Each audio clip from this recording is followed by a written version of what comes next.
Hello, my name is Todd Dolshaw with Elevated Retirement Solutions. Going to be recapping the second Wealth Accelerator series that we talked through today with our guests as well as clients. Thank you everybody for attending.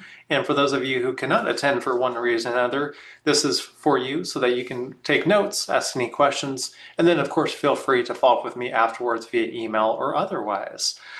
During our session today, we talked in detail about the investing market, what's going on with trade tariffs, as well as an example of some big companies you've heard about in the news and ways to evaluate them and how I'm managing my clients' money to try to be the best fiduciary and wealth management and financial planning advisor for them. So with that, I'm going to be sharing my screen next. So this is the same tool that we utilized last time. It's Whitechart. It's one of the approved software providers from my work. And what it will show us here is what's been going on with the market here.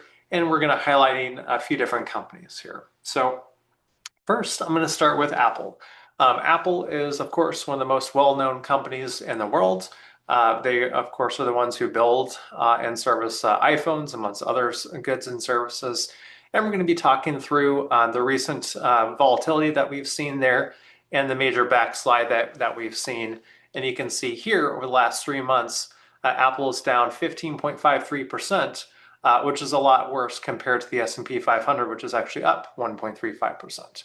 So Apple, several things have been going on. So I've held this in my investment clients' strategies for many years until I sold out of them in December. And I'm going to use this as a case study and example to show how I actively manage my clients' money using value investing strategy, similar to some of the greatest investing minds of all time.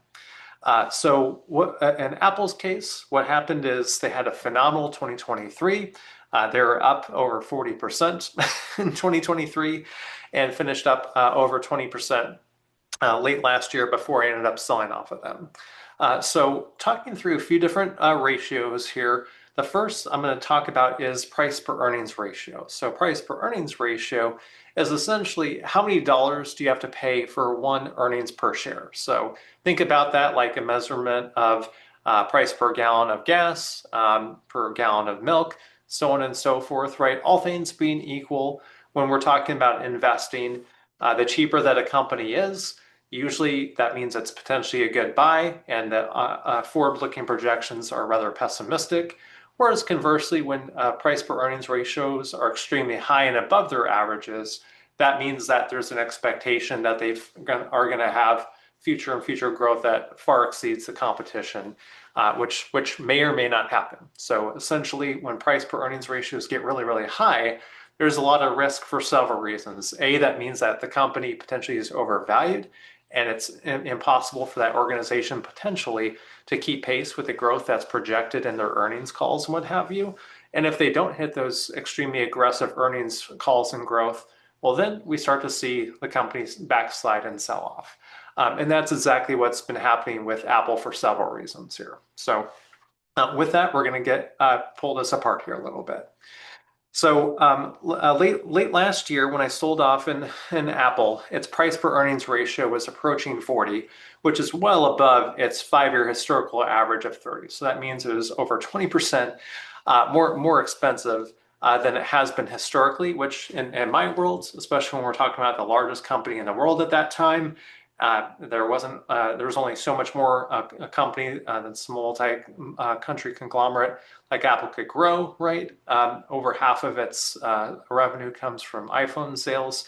That's tough to expect that to continue to grow, and has led to a lot of competition from other parts of the world, which is a big issue. So with them, what we have seen here is a pretty big backslide, like I mentioned before, down 15%. So thankfully we sold out of that, and they are starting to approach their historical averages here. Now looking at some of the reports here behind the scenes, and this is again just to show you the level of detail that I go down to researching and manage their money. I look at scorecards like this, look at what's the fundamental score, what's the value, what's the valuation, what's the return on equity, so on and so forth here. So with them, they have a pretty high debt to equity ratio, 1.47, which means for every dollar of equity, They have $1.47 of debt, so that means that they're highly leveraged with a lot of debt, which is not a good thing, all things being equal, especially with interest rates are as high as they are. So not surprising that the company has sold off a lot this year. And at one point back in April, was down 31% year to date on April 8th. So that's a good situation where if you are looking to buy into Apple, you want to know what the opportunities are, how cheap is it, and even though it's sold off a good amount here, close to 20% this year, it's still above its historical average. So not making any recommendations here. I'm just showing you the process that I use for my clients to help them manage their money. So conversely, what I did with that instead was I bought DR Horton when I moved into that strategy. So DR Horton, very different organization. They are a new home building stock based in Texas that provide primarily home building services to people in the United States, both of which are badly needed because home prices are very expensive. New housing affordability index is at an all-time low, meaning that housing affordability is very low, and that creates an opportunity for home builders such as DR Horton and others to build homes, which increases supply and all things being equal, brings down the price. Also with this, when I bought into DR Horton, its price per earnings ratio was only 9. Compare that to Apple at over 40. So very good buy from that perspective. Good return on equity and assets here. Very low debt, only 0.26%, which means for every dollar of equity and market cap, which they're currently sitting at $36.19 billion, 26% is out for debt. So they're not nearly as leveraged or debt heavy as Apple, which is a good thing, especially during periods of uncertainty like we have right now with trade tariffs. Switching back to another example here, next we're going to be talking through Nvidia, which is one of the most prominent companies in the world besides Apple. So Nvidia, for those who don't know, they're one of the largest semiconductor manufacturers and sellers in the world. What they do is they provide concierge service and computing power to pretty much anything that we do. The world, in terms of technology, runs on semiconductors. So whether that's cars, the computer that I'm recording this video from, robots that are going to replace and help increase manufacturing efficiency, all the way up to artificial intelligence, all that runs and that data runs upon semiconductors. So regardless of who wins the AI race, amongst other sectors, we need computing power to make that all possible. That's what semiconductors do. And hence the name Silicon Valley with semiconductors. So with that as the backdrop, Nvidia last month here in April really sold off in a big way.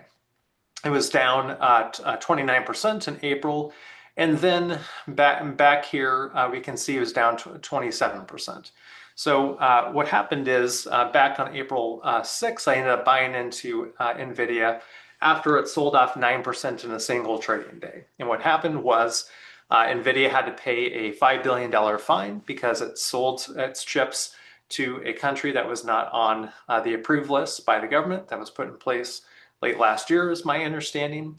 And the equivalent result of that is a market sell-off of $300 billion for a $5 billion fine. So it's kind of like what I've said in the past. Those of you who've heard me and talked to me about investing, the market rarely reacts. It actually overreacts, both the good and bad news. So in my estimation, that was an excellent opportunity to buy a phenomenal company at a dip. Its historical price per earnings average over the last 5 years has been 88. And it dipped down to 33. I bought it up, and lo and behold, thankfully, Nvidia has come back in a big way. It's up 40% in that period of time, which is quadruple what the S&P 500 has done. So I'm not saying that I'm going to be able to time those things that well, but as the market was going down as much as it was based upon uncertainty around trade tariffs and just fear around the debt market with the sell-off that we're seeing in bonds as well, that creates an excellent buying opportunity for value investors like my clients are by working with me and my discretionary clients, where we're able to put a really good chunk into Nvidia at a phenomenal dip. My most aggressive investors hold now as much as 5% of their strategy into it when we bought into it, down to my most conservative investors at 1% because I believe so much in this company, what they're doing, and we got it at a phenomenal price. And so far, we've been rewarded with incredible results. Not to say that that will continue. I'm not in the job of predicting things, but what I do look at is the fundamentals, all things being equal, right? Going back to the previous screen here, I look and see, okay, Nvidia is trading at a 46 price per earnings ratio now, whereas when I bought into it a month ago, it is trading at 33.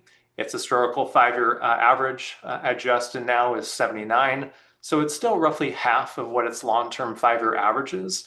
And that's because of the phenomenal growth that we've seen in the growth prospects with this company that far exceed its competition. So in very, very, very low debt, 0.0029 debt to equity ratio. So a lot less risk with that compared to others out there. So with this, just giving you an example and some deeper knowledge of how the investing markets work, when to potentially buy into stocks when they're really, really cheap, conversely buy and sell stocks when they're really, really expensive. Again, take this all with a grain of salt. I always say, like I did in the last Wealth Accelerator series, it's best, in my estimation, to work with a financial advisor such as myself who can put together a diversified strategy for you, show you what your required rate of return is, and then build an investment portfolio that can do that. Historically speaking, from behavioral finance, clients typically achieve much, much higher risk-adjusted returns. But wanted to open up the hood for you so you can see an example of the reports that I look at, a few scenarios of how I've managed my clients' money, and ultimately, of course, feel free to reach out to me with any questions, comments, thoughts, or concerns. And thank you so much for attending. Have a great summer.